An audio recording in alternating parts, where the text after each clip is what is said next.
Capítulo 2. A preleção de Eusébio.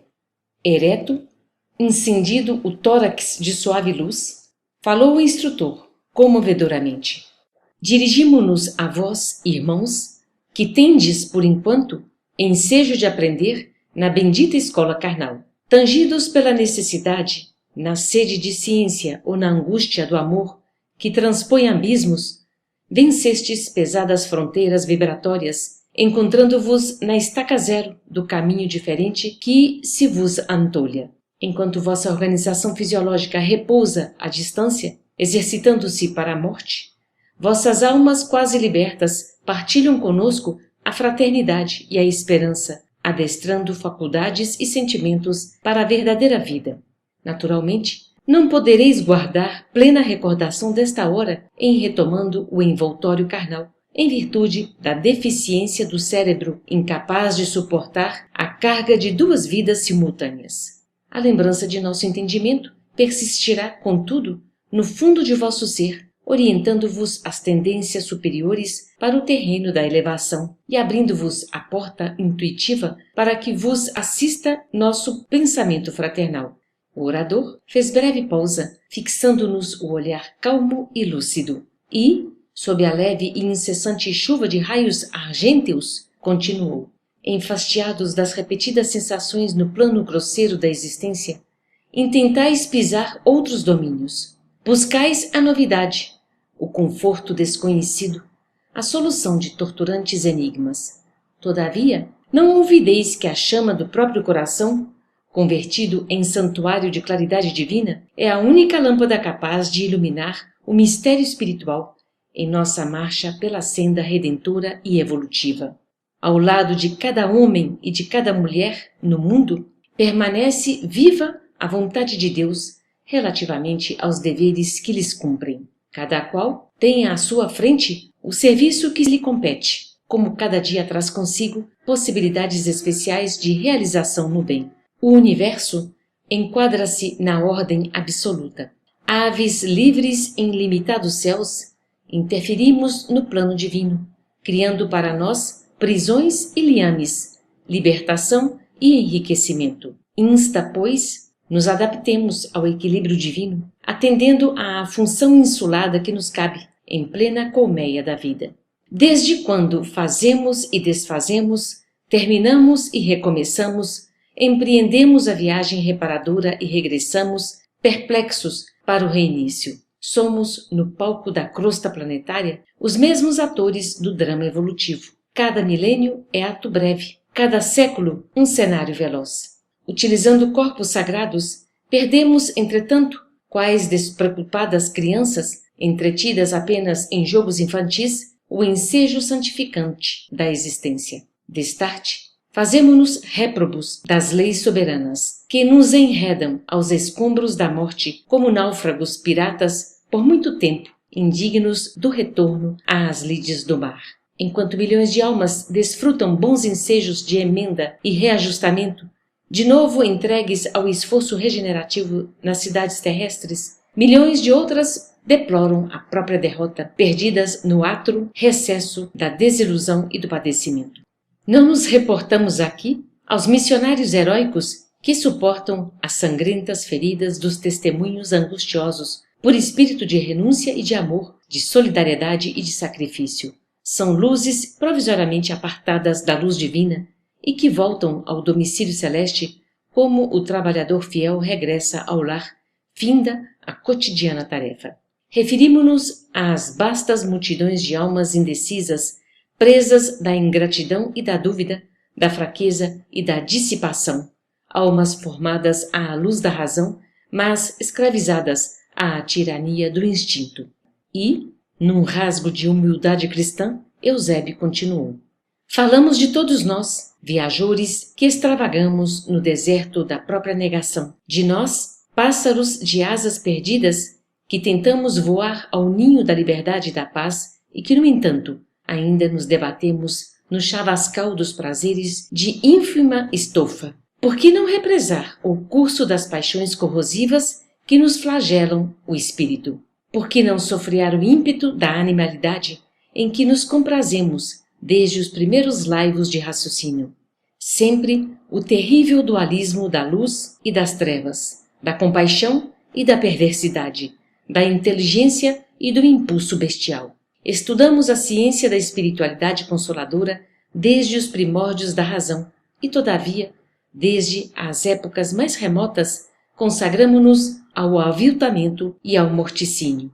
Cantávamos hinos de louvor com Krishna, aprendendo o conceito da imortalidade da alma à sombra das árvores augustas que aspiram aos cimos do Himalaia, e descíamos logo depois ao vale do Ganges, matando e destruindo para gozar e possuir.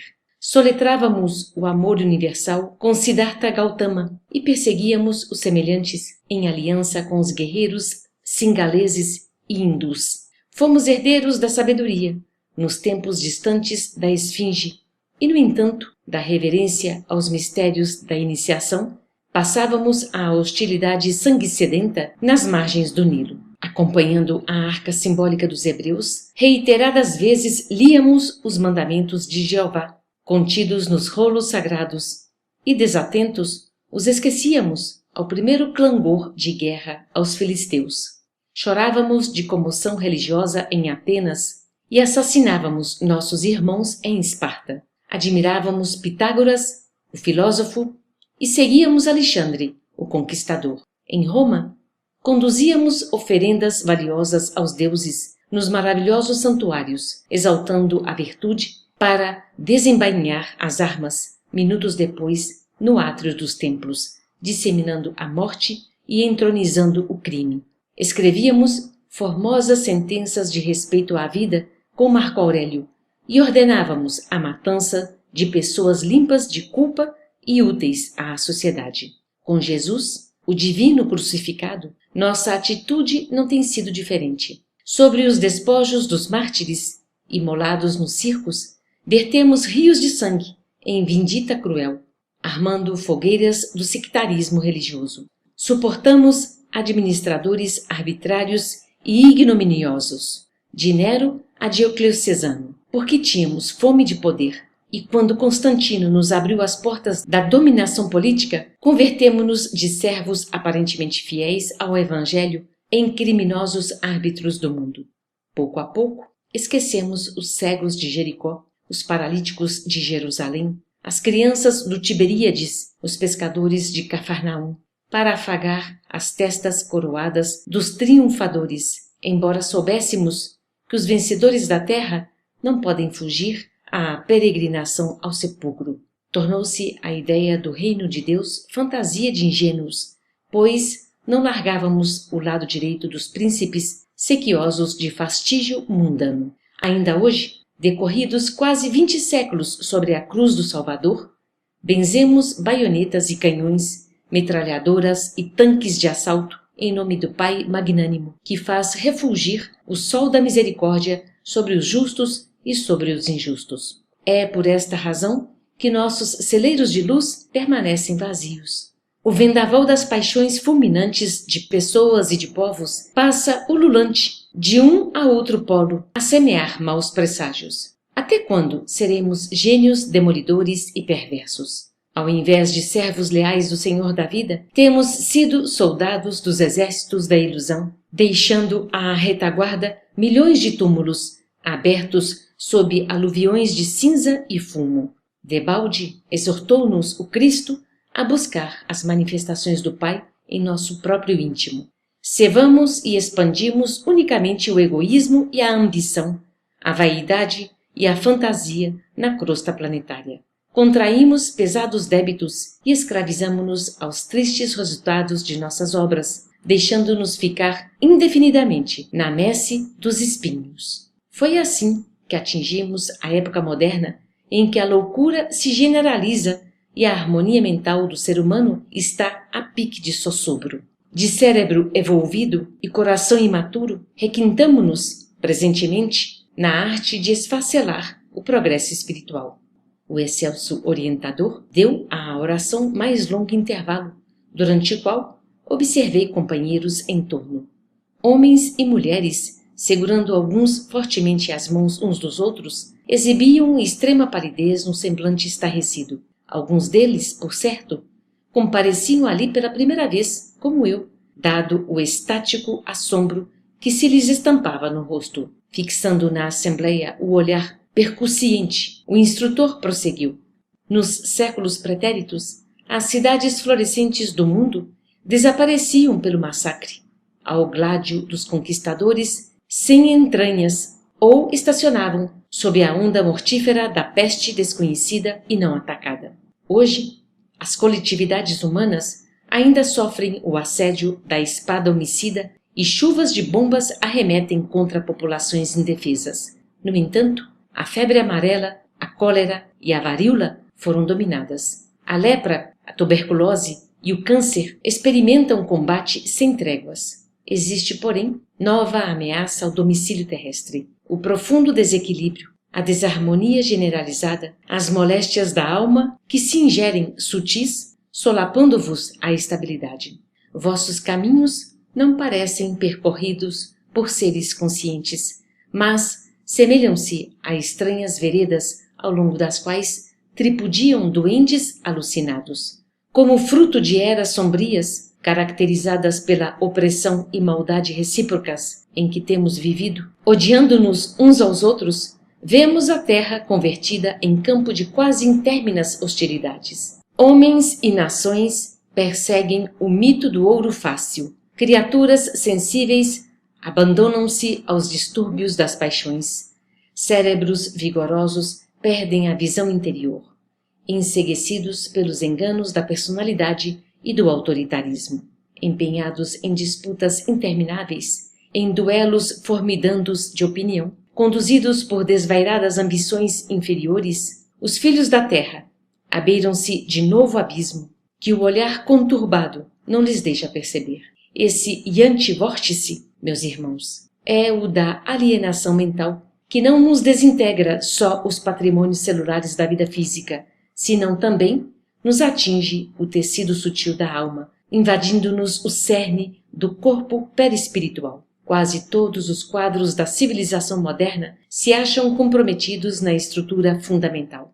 Precisamos, pois, mobilizar todas as forças ao nosso alcance, a serviço da causa humana, que é a nossa própria causa. O trabalho salvacionista não é exclusividade da religião. Constitui ministério comum a todos, porque dia virá em que o homem há de reconhecer a divina presença em toda a parte.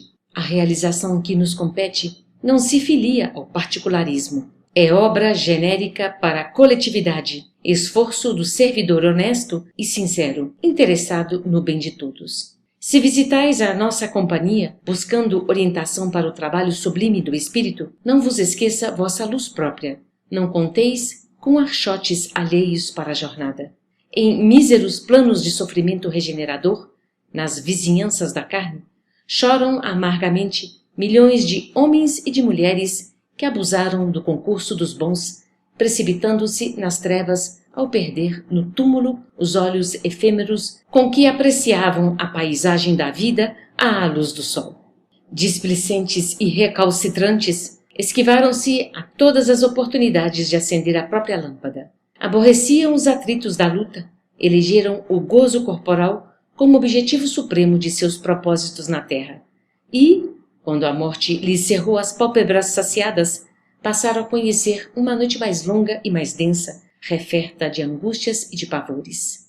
Nesse momento, Eusébio interrompeu-se por mais de um minuto, como a recordar cenas comovedoras que as imagens de seu verbo evocavam, demonstrando certa vaguidade no olhar.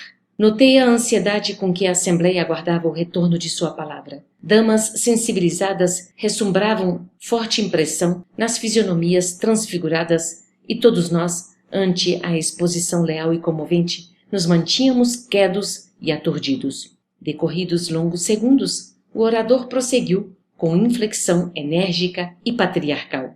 Procurais conosco a precisa orientação para os trabalhos que vos tangem presentemente na crosta da terra. Seduzidos pela claridade da esfera superior, fascinados pelas primeiras noções do amor universal, desejais a graça da cooperação na sementeira do porvir. Reclamais asas para os surtos sublimes.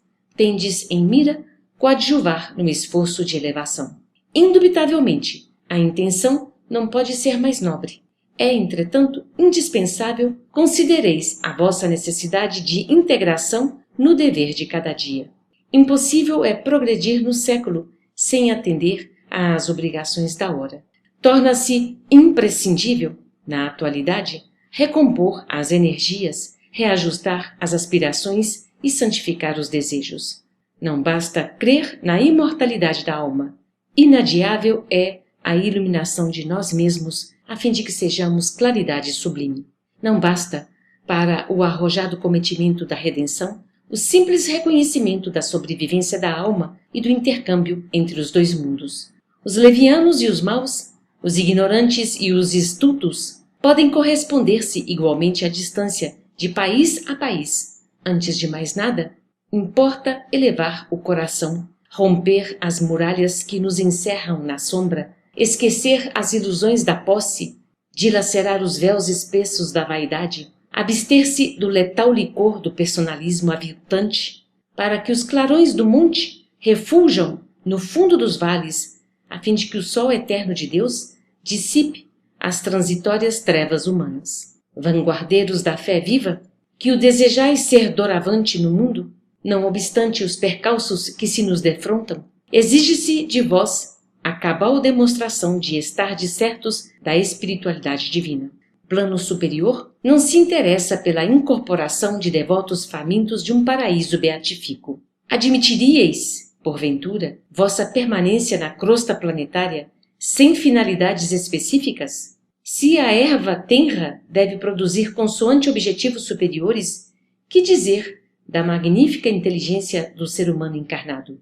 Que não há que esperar da razão iluminada pela fé. Receberíamos tão sagrados depósitos de conhecimento edificante para um sacrifício por nada? Teríamos o aljofar de tais bênçãos para fortalecer o propósito egoístico de alcançar o céu sem escalas preparatórias, sem atividades purificadoras?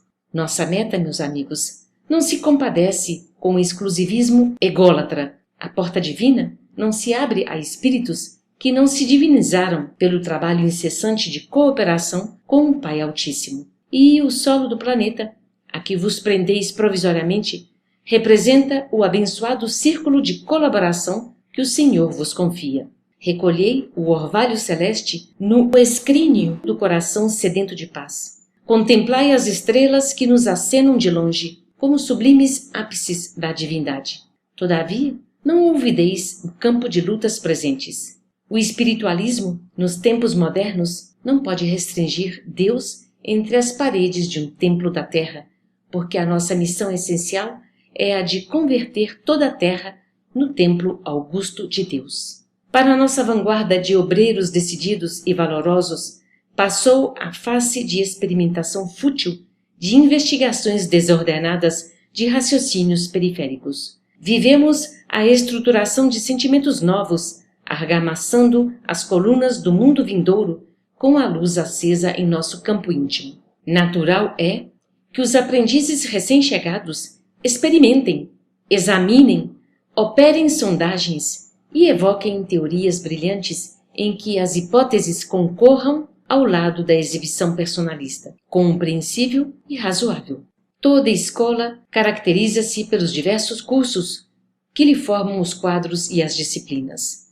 Não nos dirigimos aqui, porém, aos que ainda sonham na clausura do eu, enredados nos 1000 obstáculos da fantasia que lhes cristaliza as impressões. Falamos a vós outros que sentis a sede de universalismo, anônimos companheiros da humanidade que se esforça por emergir das trevas para a luz. Como aceitardes a estagnação como princípio e a felicidade exclusivista como fim? Alimentemos a esperança renovadora. Não invoqueis Jesus para justificar anseios de repouso indébito.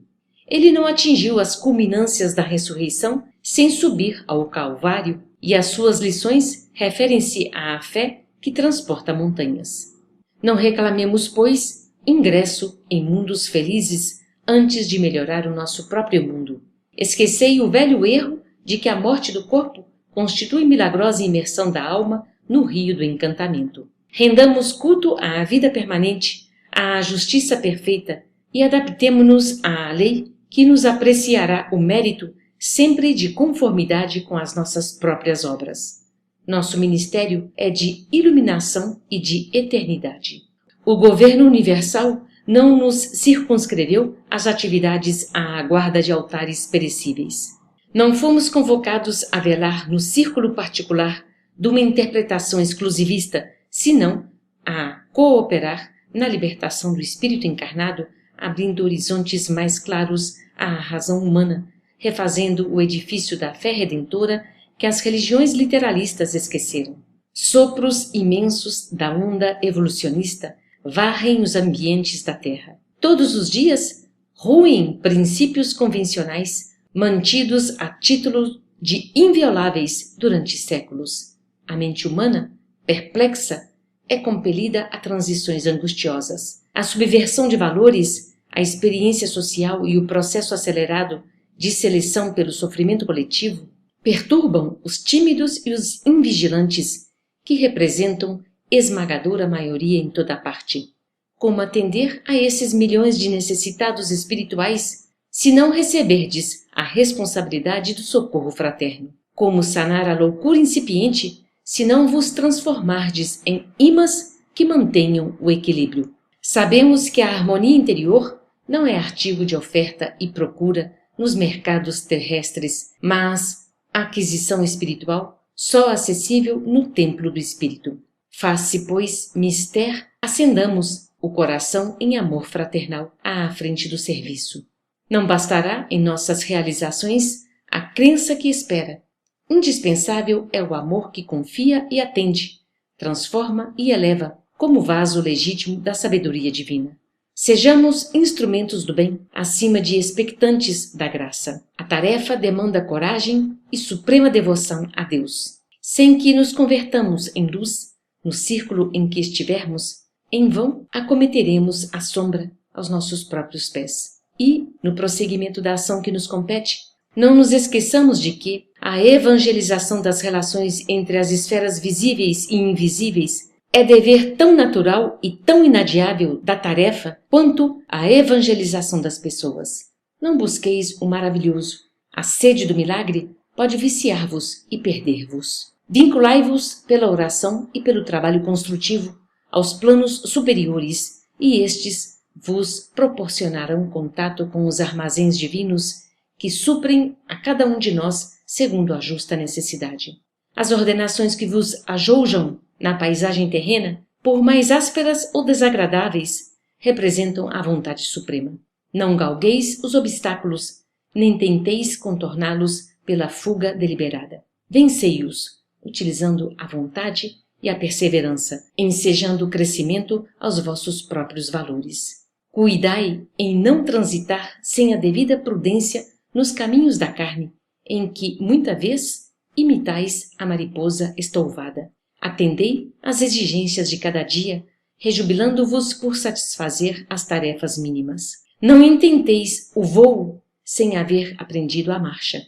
Sobretudo, não indagueis de direitos prováveis que vos caberiam no banquete divino, antes de liquidar os compromissos humanos. Impossível é o título de anjos, sem serdes antes criaturas ponderadas. Soberanas e indefectíveis leis nos presidem aos destinos. Somos conhecidos e examinados em toda parte.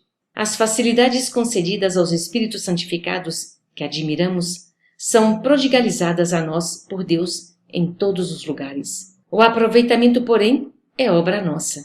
As máquinas terrestres podem alçar-vos o corpo físico a consideráveis alturas, mas o voo espiritual, com que vos libertareis da animalidade, jamais os desferireis sem asas próprias. A consolação e a amizade de benfeitores encarnados e desencarnados enriquecer-vos-ão de conforto, quais suaves e abençoadas flores da alma. Entretanto, fenecerão como as rosas de um dia, se não fertilizardes o coração com a fé e o entendimento, com a esperança inquebrantável e o amor imortal, sublimes adubos que lhes propiciem o desenvolvimento no terreno do vosso esforço sem tréguas. Não cobiceis o repouso das mãos e dos pés. Antes de abrigar semelhante propósito, procurai a paz interior na suprema tranquilidade da consciência. Abandonai a ilusão antes que a ilusão vos abandone. Empolgando a chefia da própria existência, deixai plantado o bem na esteira de vossos passos. Somente os servos que trabalham gravam no tempo os marcos da evolução. Só os que se banham no suor da responsabilidade conseguem cunhar novas formas de vida e de ideal renovador. Os demais, chamem-se monarcas ou príncipes, ministros ou legisladores, sacerdotes ou generais, entregues à ociosidade, classificam-se na ordem dos sugadores da terra. Não chegam a assinalar sua permanência provisória na crosta do planeta. Adejam como insetos multicores, tornando a poeira de que se alçaram por alguns minutos. Regressando, pois, ao corpo de carne, valei-vos da luz para as edificações necessárias. Participemos do glorioso Espírito do Cristo. Convertamo-nos em claridade redentora. O desequilíbrio generalizado e crescente invade os departamentos da mente humana. Combatem-se desesperadamente as nações e as ideologias, os sistemas e os princípios. Estabelecida a trégua nas lutas internacionais, surgem deploráveis guerras civis, armando irmãos contra irmãos. A indisciplina fomenta greves, a ânsia de libertação perturba o domicílio dos povos. Guerreiam-se as esferas de ação entre si, encarnados e desencarnados, de tendências inferiores, colidem ferozmente aos milhões. Inúmeros lares transformam-se em ambientes de inconformação e desarmonia. Duela o ser humano consigo mesmo no atual processo acelerado de transição. Equilibrai-vos, pois, na edificação necessária, convictos de que é impossível confundir a lei ou trair-lhe os ditames universais. Perorando, Eusébio proferiu bela e sentida prece, invocando as bênçãos divinas para a Assembleia. Sublimes manifestações de luz fizeram-se, então, sentir sobre nós. Encerrados os trabalhos, os companheiros, ainda presos ao círculo carnal, começaram a retirar-se em respeitoso silêncio. Calderaro conduziu-me à presença do instrutor e apresentou-me. O alto dirigente recebeu-me com afabilidade e doçura, cumulando-me de palavras de incentivo. Precisávamos servir, explicou ele, encarecendo as necessidades de assistência espiritual, amontoadas em toda parte, reclamando cooperadores abnegados e fiéis. Quando Calderaro se referiu aos meus projetos, mostrou-me Eusébio paternal sorriso e, expondo-nos providências diversas a tomar, recomendou nos puséssemos em contato com o grupo socorrista a que o assistente emprestava ativa colaboração. Logo após, ao retirar-se, ladeado pelos assessores que lhe compunham a comitiva, o nobre mentor confortou-me bondoso. Sê feliz. Dirigindo a Calderaro expressivo olhar, acrescentou, dado o ensejo, conduziu-o ao serviço de assistência às cavernas. Tomado de curiosidade, agradeci sensibilizado e dispus-me a esperar.